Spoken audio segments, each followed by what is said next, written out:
چترالي بازار هغه ځای چې له 90 کلونو زیات تاریخ لري.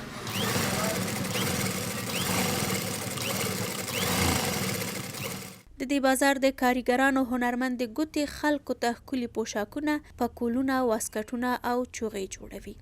زمونږ دغه بازار چې دی دا تقریبا د پاکستان نه زوړ تاریخ د دی.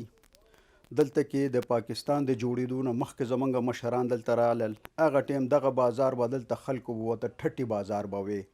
هغه ټیم دغه بازاري حسن به هم ورته وي. دوی دلته بیلابیل ډول پکولونه جوړوي او وایي له وړو تر زړو هر څوک د دې پکولونو مینهوال دي. دا مختلف قیمتونه دی. د چترالي پټۍ کوم چې دی هغې قیمت ډېر ګران دی. هغې تقریبا 1500 روپۍ یو ټوپۍ دی او د مختلف ریټونه دی.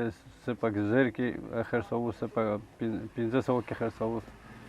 بس داسې مختلف ریټونه دي. پخوا به دې بازار ته نړیوال سیاحین راماتول، خو د وخت جبر اوس هغه پخوانی رنګ نه دی ورپریښی. یو زمانه و، یو وخت و چې دا ټوله دنیا کې خلک به راتلله، سیاح به راغی.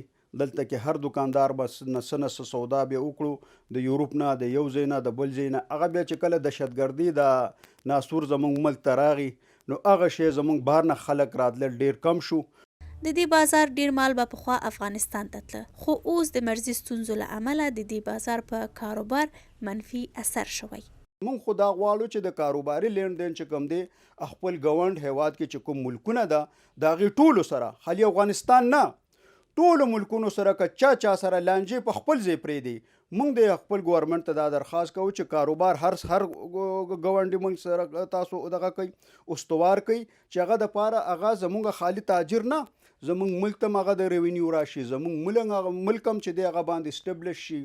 دلته شاوخوا 700 دوکانونه دي چې نه یوازې په کور دننه بلکې ګاونډ هیوادونو ته هم صادرات کوي. له کمرمین محمد خالد سره نجیبه صباون، وحدت نیوز، پېښور.